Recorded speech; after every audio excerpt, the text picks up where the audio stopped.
Hello friends, welcome to our channel Dicey Trade. आज हमने Nifty को 10:35 पर शॉर्ट किया था और यहाँ पर उस टाइम पर ये सबसे बड़ा वॉल्यूम था और उसके बाद अगर आप देखेंगे 10:36 के आसपास यहाँ पर एक और हमें वॉल्यूम सपोर्टेड मूव देखने को मिला। लेकिन यहाँ पर ये मूव काफ़ी तेज़ी से आया था, तो यहाँ पर काफ़ी लोग इस ट्रेड को एग्जीक्यूट नहीं कर पाए होंगे। और उसके बाद तो क्योंकि काफ़ी टाइम तक साइडवेज ट्रेड ही होता रहा और हमारा जो व्यू था कि निफ्टी 24,500 के लेवल को ब्रेक कर 24,420-30 के लेवल को टेस्ट कर सकता है। क्योंकि यहाँ पर अगर आप देखेंगे यहाँ पर काफ़ी हमें एक सेलिंग वॉल्यूम देखने को मिला था, तो ये यहाँ पर एक अच्छा खासा वॉल्यूम सपोर्टेड मूव के साथ यहाँ पर फ्रेश शॉर्ट पोजीशंस बिल्डअप हो रही थी। लेकिन उसके बाद अगर आप देखेंगे हमने इस ट्रेड को क्लोज़ किया था 12:36 के आसपास। लगभग 1.5-2 घंटे वेट करने के बाद हमने इस ट्रेड को क्लोज़ किया है। क्योंकि यहाँ पर अगर आप देखेंगे, ये रहा हमारा प्राइस पॉइंट जहाँ पर हमने ट्रेड को क्लोज़ किया था। तो आप देखेंगे ये लो वॉल्यूम के साथ ही मार्केट मूव हो रहा था और यहाँ पर थोड़ी-सी स्पेकुलेटिव पोजीशंस थी, तो यहाँ पर इस ट्रेड को इसलिए क्लोज़ किया गया। ट्रेडिंग आवर्स में वॉल्यूम्स के एक्यूमुलेशन और डिस्ट्रीब्यूशन को फाइंड करना थोड़ा-सा डिफ़िकल्ट होता है, तो यहाँ पर हम किसी और दिन इसके बारे में ब्रीफली डिस्कस करेंगे। और हमने पहले भी कई बार अपने वीडियो में डिस्कस किया है बुल्स बेयर्स की पावर को लेकर कि कौन कितना मार्केट को डोमिनेट कर सकता है। क्योंकि हर दिन किसी ना किसी लेवल का ब्रेकआउट या तो ब्रेकडाउन होता ही है, तो यहाँ पर आपको समझना पड़ेगा कि एक्चुअल ब्रेकआउट कैसा होता है और ब्रेकडाउन कैसा होता है। तो यहाँ पर उसके पीछे जो एक वॉल्यूम का एक्यूमुलेशन और डिस्ट्रीब्यूशन होता है वो काफ़ी इंपॉर्टेंट होता है और इसी के साथ निफ्टी या किसी भी स्टॉक का जो भी ट्रेंड है तो उसको पहले आपको फाइंड करना पड़ेगा और इसी के साथ जो बुल्स बेयर की पावर है उसको भी आपको देखना पड़ेगा। क्योंकि इंट्राडे में बहुत सारे लोगों को लगा था कि 24,600 का ब्रेकआउट हो जाएगा क्योंकि निफ्टी उसको होल्ड कर रहा है। तो यहाँ पर जो सबसे पहली बार निफ्टी ने इंट्राडे में टेस्ट किया 24,600 का लेवल और यहाँ पर 24,630 तक आया। तो यहाँ पर अगर आप इस कैंडल के विक को देखेंगे तो यहाँ पर हमें एक प्राइस में रिजेक्शन देखने को मिला और 4-5 मिनट के बाद हमें फिर से ये लेवल टेस्ट होता हुआ दिखा। हालांकि 24,630 तक नहीं आए, लेकिन यहाँ पर अगर आप देखेंगे फिर से एक सेलिंग प्रेशर देखने को मिला। अगर आप 1:38 के आसपास देखेंगे तो निफ्टी ने फिर से इस लेवल को ब्रेक करने की कोशिश की थी और यहाँ पर अगर आप वॉल्यूम को देखेंगे तो ये वॉल्यूम सपोर्टेड मूव था। हालांकि यहाँ पर वॉल्यूम सपोर्टेड मूव होने के बाद भी निफ्टी के प्राइस में कोई ज़्यादा चेंजेस नहीं हुआ था। यहाँ पर अगर आप इस कैंडल को देखेंगे और उसके बाद यहाँ पर देखेंगे एक ग्रेव स्टोन डोजी का फॉर्मेशन हुआ और उसके पहले यहाँ पर एक इन्वर्टेड हैमर का फॉर्मेशन हुआ था। तो यहाँ पर एक ट्रेंड एंड के हमें साइन देखने को मिल रहे थे और फिर ग्रेव स्टोन डोजी का भी फॉर्मेशन हुआ। तो यहाँ पर आप देखेंगे काफ़ी तेज़ी से जो फॉल आया, तो यहाँ पर निफ्टी ने जितना भी गेन किया था लगभग 1 घंटे पहले तक, तो यहाँ पर 2 कैंडल्स के मूव में यहाँ पर पूरी निफ्टी ने अपनी जो बढ़त थी वो खो दी।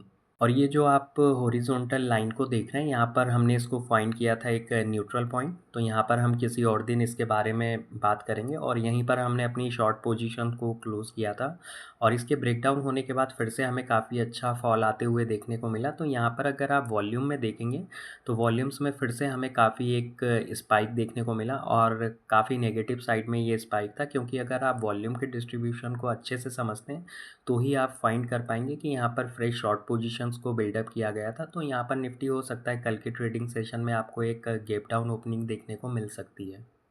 निफ्टी के चार्ट को अगर हम डेली टाइम फ्रेम में एनालिसिस करें तो हम पिछले 2 दिनों से डिस्कस करते आ रहे हैं कि जहाँ पर निफ्टी क्लोज़ हो रहा है तो यहाँ पर ये निफ्टी का एक अच्छा खासा स्ट्रॉन्ग कंसोलिडेशन जोन है और ये एक तरीके से लास्ट सपोर्ट भी है। तो यहाँ पर इस सपोर्ट का ब्रेकडाउन होता है 24,550 30-40 के आसपास। तो यहाँ पर हमें एक बड़ा फॉल देखने को मिल सकता है और इसी के साथ अगर हम निफ्टी के चार्ट पर RSI को एनालिसिस करें डेली टाइम फ्रेम में तो यहाँ पर आप देखेंगे एक डाउन ट्रेंडिंग चैनल का फॉर्मेशन हुआ है और यहाँ पर जो डाउन ट्रेंडिंग चैनल की रेजिस्टेंस लाइन है ये एक स्ट्रॉन्ग रेजिस्टेंस जोन एक्ट हो रहा है पिछले 7-8 दिनों से। और जो लोअर लाइन है सपोर्ट लाइन, यहाँ पर सपोर्ट लेता हुआ दिखा है निफ्टी। तो यहाँ पर अगर इस लेवल के आसपास जब भी निफ्टी आता है तो यहाँ पर आप देखेंगे अगले दिन हमें एक अच्छा खासा फॉल देखने को मिलता है। तो यहाँ पर निफ्टी फिर से आज इसने रेजिस्टेंस लिया है, तो यहाँ पर जब भी निफ्टी इस रेजिस्टेंस जोन के आसपास आता है तो यहाँ पर डाउन ट्रेंडिंग चैनल की जो सपोर्ट लाइन है वहाँ तक आने की कोशिश करता है आरएसआई।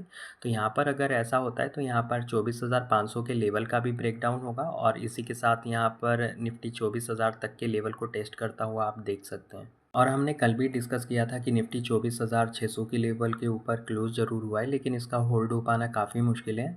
और अगर आप आज निफ्टी की ऑप्शन चेन को एनालिसिस करेंगे, जहां पर निफ्टी क्लोज हुआ है 24,574 पर, तो यहाँ पर अगर आप डीप इन द मनी में पुट साइड का डेटा एनालिसिस करेंगे तो यहाँ पर लॉन्ग पोजीशंस को आज भी क्लोज किया गया है।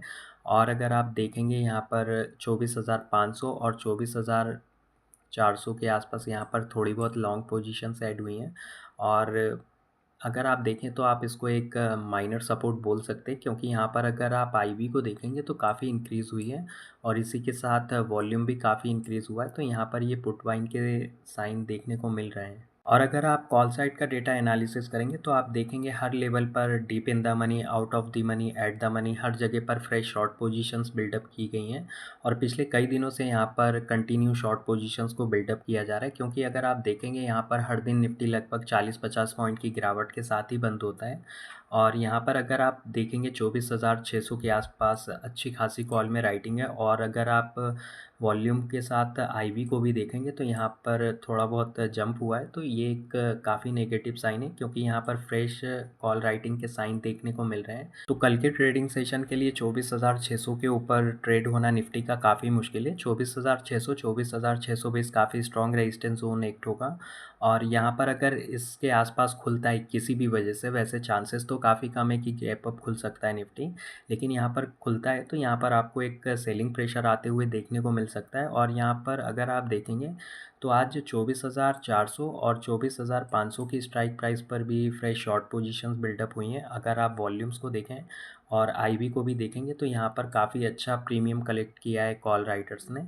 तो यहाँ पर अगर 24,550 के लेवल का वॉल्यूम के साथ और डिसाइसिवली ब्रेकडाउन होता है तो यहाँ पर निफ्टी 24,420 के लेवल को टेस्ट करता हुआ आप इंट्राडे में देख सकते हैं। और आज भी हमने कई सारी अपडेट्स को शेयर किया था अपने प्रीमियम चैनल पर। और यहाँ पर जब हमने ट्रेड को क्लोज़ किया था लगभग 12:02 के आसपास, और उसके बाद यहाँ पर जो साइडवेज डेटा का फॉर्मेशन हुआ था उसके बारे में, और इसी के साथ यहाँ पर हमने डिस्कस किया था 24,700 की स्ट्राइक प्राइस पर जो शॉर्ट पोजीशंस बनी हुई थी। तो यहाँ पर हमारा व्यू था कि ये एक वर्थलेस एक्सपायर होगा 24,700 का कॉल ऑप्शन। और इसी के साथ बैंक निफ्टी में जो एक इम्पॉर्टेंट लेवल है 55,300 से लेकर 55,380 की रेंज में, तो यहाँ पर उसके बारे में कल हमने ऑप्शन चेन में भी डिस्कस किया था और आज भी उसके बारे में डिस्कस किया। और इसी के साथ यहाँ पर अगर आप देखेंगे तो 2:07 के आसपास हमने अपडेट शेयर की थी कि निफ्टी में जो ऑप्शन है उनका वेगा लगभग 0.30 के आसपास है। तो यहाँ पर प्रीमियम इंक्रीज़ होने के कोई चांसेस नहीं है। यहाँ पर आपको एक सेलिंग प्रेशर देखने को मिल सकता है। और मार्केट बंद होने के पहले यहाँ पर अपडेट शेयर की थी कि निफ्टी में आपको कल के ट्रेडिंग सेशन में एक गैप डाउन देखने को मिल सकता है। तो अगर आप ज्वाइन करना चाहते हैं तो आप डिस्क्रिप्शन बॉक्स को चेकआउट कर सकते हैं। तो फिर मिलते हैं नेक्स्ट वीडियो में। अगर आप लोगों को वीडियो अच्छा लगा हो तो लाइक शेयर करें और चैनल को सब्सक्राइब करें। Thanks for watching.